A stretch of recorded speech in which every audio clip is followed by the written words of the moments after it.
Welcome back to Face the Nation. We want to continue our conversation now with Senator Chris Murphy of Connecticut. Senator, I want to get into the specifics of some of what you are talking to your fellow senators about, but I want to start with something else. I grew up in the town next to Sandy Hook. I know you represented that district when you were a congressman at the time of the shooting.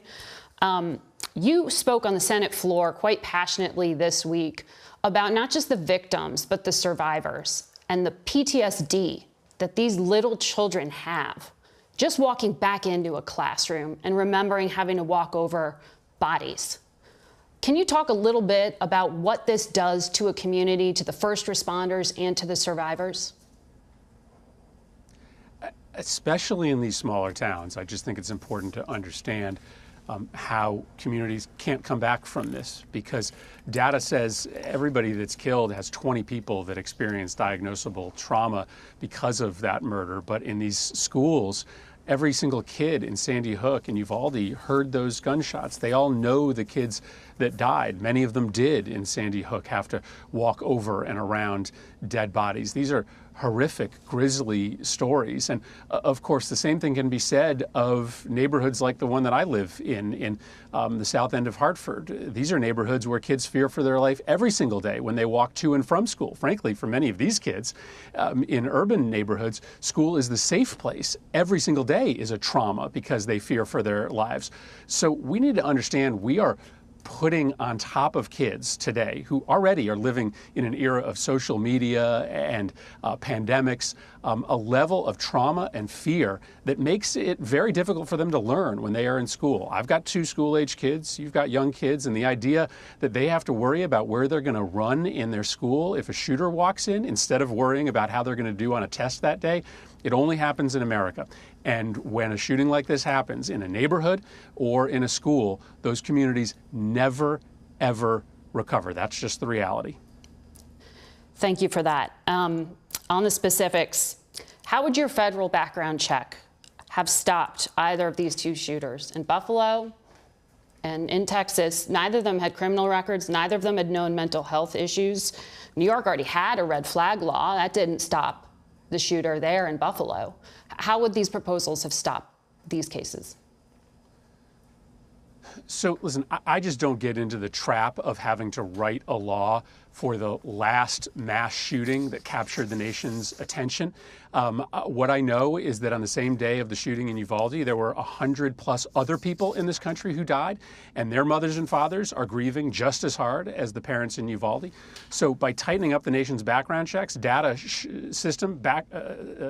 shows us that we will save thousands of lives. And yes, a federal red flag law like the one we're talking about in these negotiations certainly could have helped in Texas. What we also know is that federal funding to help implement these laws, to make law enforcement know how to use them, can help in many states as well. So no one law is going to save everybody, but there's a lot of lives to be saved by the things that are on the table in these negotiations. All right, Senator, thank you for your time today. We're going to go now to Orlando, Florida, and Democratic Congresswoman Val Demings. Before serving in Congress, she was the chief of police for Orlando. Congresswoman, thank you so much for joining us.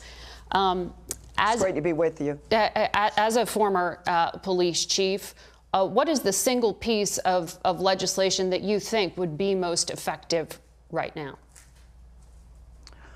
Well, Margaret, look, 27 years at the police department, served as the chief of police. Our primary responsibility was the safety of the people that we served. And I believe that we have a direct obligation. I cannot, like I'm sure millions of Americans across the nation, cannot get the faces of those survivors from the classroom in Uvalde.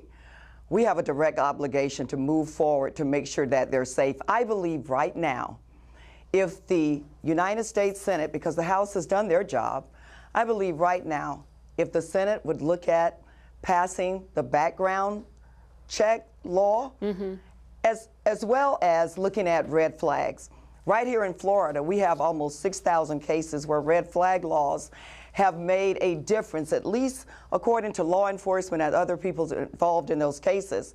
And we have a direct obligation to do what we can when we can. And I believe that those are 2 pieces of legislation that have overwhelming public support. Yeah. We can get it done if the Senate has the political will to do it. Do you think there needs to be more federal money to shore up security at schools? The White House says they've already helped to push about $10 billion out to states for public safety. I think we also should look at school safety every day. I think there should always be an assessment. As technology has changed, we need to use the best, the most state-of-the-art technology. But Margaret, our children are not in school 24 hours a day. So certainly, let's make sure we make our schools secure. Let's make sure we try to eliminate the human error factor.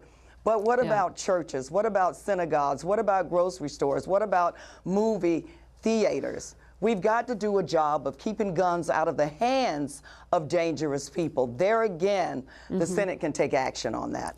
I'm going to ask you about this response in Texas, because apart from the shooter, now there's this probe of what the police did with their response that day. You know, after the massacre in Parkland, the school officer who was assigned to protect those kids was later charged with criminal negligence for his inaction. Given what we've learned about what happened in Texas, should we expect the same there? Well, what we must demand is a thorough and complete investigation. Margaret, I served as a law enforcement officer pre-Columbine. I served as a law enforcement officer post-Columbine. Pre-Columbine, we would respond to an active shooter situation, we would secure the perimeter, and then we would wait for the crisis negotiators and the SWAT team. I served as a crisis negotiator for 12 years. We all know post-Columbine, there is no time to waste, that the officers on that scene are expected to go into those active shooter situations. We trained on it at the Orlando Police Department, and every sworn member, including the chief of police, went through the active shooter training. So obviously, that did not happen. The other important thing, those early minutes after the shooting, we know that there's a demand for more and more information, but the information that we give, especially when we say an SRO, a school resource officer, went in and basically engaged the suspect and ammunition or bullets were fired, and that's not true. The communications, we have to make sure that it is as clear and as accurate as possible. So there's a lot of work to do there. We have certainly more questions than answers, and I know that we're going to get to the bottom of it. Should there be some sort of federal probe or some sort of school shooting safety board at the federal level, or is this all up to Texas State Police? Well, what we do know is that there were multiple agencies involved. I personally think the wrong agency was in charge of that scene, but let me say this, I wasn't there on the ground. I know that police officers have a tough job in these active shooter situations, as we've seen time and time again. They're usually outgunned, we know that. But we must, Margaret, demand an investigation, and I believe the FBI, I mean, that would be my vote for a federal investigation, but I do believe, since there were so many agencies involved on the ground, it's important that we know what role every agency played. It's important that we know, was there any discussion about going in, those 19 officers who I'm told were in the hallway, were there any discussion between other commanders from other departments? We must know the answers to those questions, and I think a federal investigation is certainly in order. Let me ask you quickly, are you satisfied with the scope of President Biden's executive order on reform this week? Well, I certainly think the duty to intervene, and look, we know that police departments come in different sizes, some that are 35,000, some are as small as 10 or 6. And so the level of training that they get is different, but duty to intervene, the de-escalation training being included in use of force, making sure that the public is aware of criminal, or not criminal, but misconduct, could be criminal in some instances. I think all of those things are a good start, but Margaret, that's all they are. I also think we need to look at training across the board with law enforcement, and let's standardize the training so the small agencies will have the benefit of good training, just like the larger agencies. Congresswoman Demings, thank you very much for your time. We'll be right back. The shootings in both Buffalo and Uvalde have brought yet another degree of anguish as we honor those who've died defending America on this Memorial Day weekend. On Saturday, President Biden gave a commencement address in Delaware where he noted the pain of burying a child. Vice President Kamala Harris attended the funeral for 86-year-old Ruth Whitfield, the last victim to be buried following that shooting in Buffalo just 2 weeks ago. As I speak, those parents are literally preparing to bury their children. In the United States of America, to bury their children. There's too much violence, too much fear, too much grief. And so this is a moment that requires all good people, all God-loving people, to stand up and say, we will not stand for this. Enough is enough. Enough is enough. Certainly something that's been said before. Here's a look at more of what's been said as history seemingly continues to repeat itself. There is a numbing regularity to each tragic shooting in America. But the mass murder of elementary school children is enough to take our collective breath away. To lose a child is like having a piece of your soul ripped away. As we watch those Uvalde parents, we pray that none of us ever bury our children or count the anguish seconds until we're told whether our child survived, that we never have to resort to DNA samples to identify their body. How can American parents endure that nightmare? How can our kids? In the past decade, there have been 3,500 mass shootings. But how do you measure the collateral damage or the trauma, the anxiety that sits with witnesses and first responders? We promised to protect our kids after Columbine. We must do more to reach out to our children and teach them to express their anger and to resolve their conflicts with words, not weapons. And Virginia Tech. Schools should be places of safety and sanctuary and learning. The slaughter of 21st graders in Sandy Hook shocked our conscience. No single law, no set of laws can eliminate evil from the world or prevent every senseless act of violence in our society. But that can't be an excuse for inaction. Congress did not act. But since that time, Connecticut and other states signed more than 350 pieces of gun safety legislation into law. The upswell of activism among teens who marched for their lives after the 2018 Parkland shooting did not change federal law.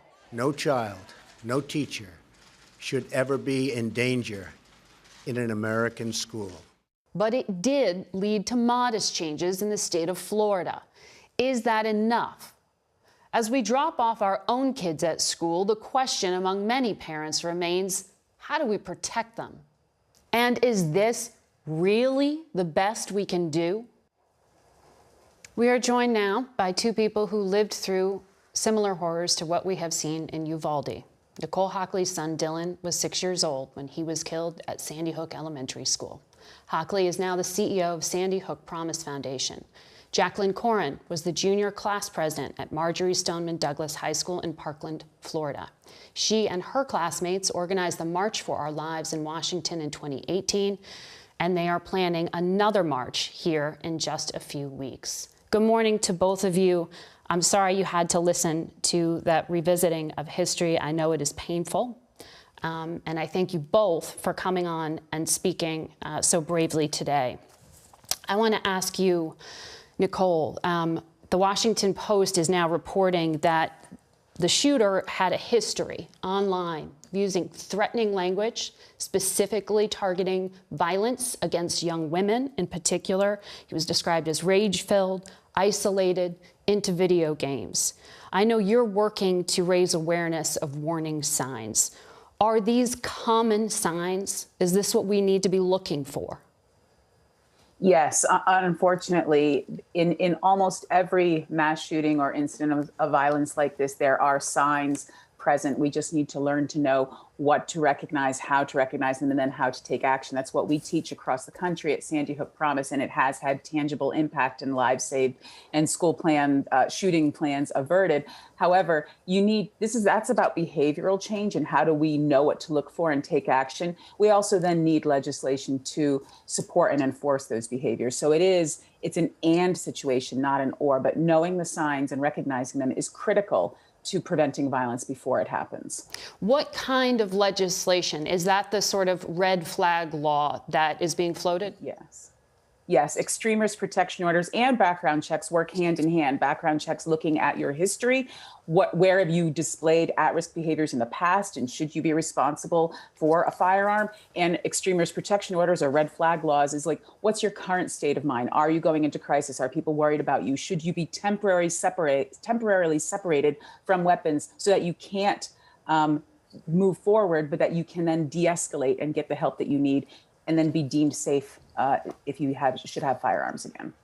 Jacqueline, I know that you are working to organize a protest here in Washington in the coming weeks. What's the goal? What's the specific ask? Well, the ask is that our elected officials in our U.S. Congress actually do something. I mean, over 150 gun laws around the country have been passed on a state level since 2018, the first March for Our Lives, after the shooting at my high school in Parkland. Everything from raising the age to buy a firearm from 18 to 21 in Florida, extreme risk protection orders in Virginia, the prohibition of firearms at polling sites in Colorado. But the reality is that those state laws is not enough. It wasn't enough to prevent the mass shooting in Buffalo 2 weeks ago or the mass shooting in Uvalde a couple days ago. So we're getting back out there and calling on our U.S. Congress to actually care this time around, because children are dying. In this elementary school, they were children. In your high school, many of your colleagues, you yourself, are of voting age now. Is this something that you see real political mobilization around, particularly going into, for example, November and the midterm races? Is this something that you see a movement forming around? Absolutely. I mean, the reality is that young people are absolutely terrified in this country, and rightly so. I mean, getting shot is the leading cause of death among young people now. And we can't even enter the spaces that are supposed to make us feel the safest, the places where we're meant to grow and become educated citizens without fearing that we are going to be shot dead in our seats. I'm 4 years removed from the shooting at my high school, and I still fear that I picked a seat a little too close or a little too far from an emergency exit in my college lecture hall. And no student in this country should have to feel that way. In 2018, we saw record youth voter turnout in those elections, about 36% of youth voter turnout, which was the highest ever in a midterm election. And I hope that we can push to make that percentage even larger this year in 2022. Nicole, I know your son Jake survived the massacre at Sandy Hook. How does a child process trauma like this? Great question. He's still processing, and sometimes he talks about it, sometimes he doesn't. However, he will be turning 18 on the 4th of July, and he knows one of the first things he's going to do is register to vote. This is, for 10 years, this is all he's known, is death by firearm and preparing in active shooter drills for imminent school shootings. This is what this generation has grown up with. And I don't know how you process that, because it becomes part of your normal psyche now. This is what they expect. This is what they live with every day. And this is why they are going to be the ones to help create the change that we adults have not been able to deliver for them. Do either of you believe that the answer here, or even part of the answer here, is more police presence in schools? I'll go I first do not. on that. Sorry, go ahead, Jacqueline. I do not. I mean, obviously it's despicable that it took so long for police to enter in Uvalde. And I remember feeling so angry at the armed school resource officer at my school who refused to enter the building. And that goes to show that evidently having armed security present does not prevent mass shooters from carrying out violence. And the reality is if we're talking about what to do once a shooter has access to a school, it's just too late.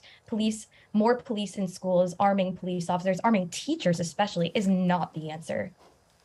And you agree with that, Nicole? I absolutely agree. It's about how do we get ahead of it. By the time they get to the school, it's too late, and there's not enough evidence to suggest that armed security at the school will be anything other than another casualty or just not helpful at all. What about restrictions on ammunition sales, high-capacity magazines, those things that the president says should be talked about but are not being discussed in the U.S. Capitol right now? Personally, I am a fan of restrictions on high-capacity magazines because the only purpose of having a high-capacity magazine is to propel as many bullets as possible in a short period of time. There's not really a civilian use other than target shooting, but you can't hunt with that. It's not good for personal self-protection. It is for killing. And personally, I know that in the Sandy Hook situation, because the shooter had to stop either because his magazine jammed or because he had to change his ammunition clip, several children were allowed to escape. My son was not one of them, but those few seconds can make all the difference in terms of saving lives. Jacqueline, thank you.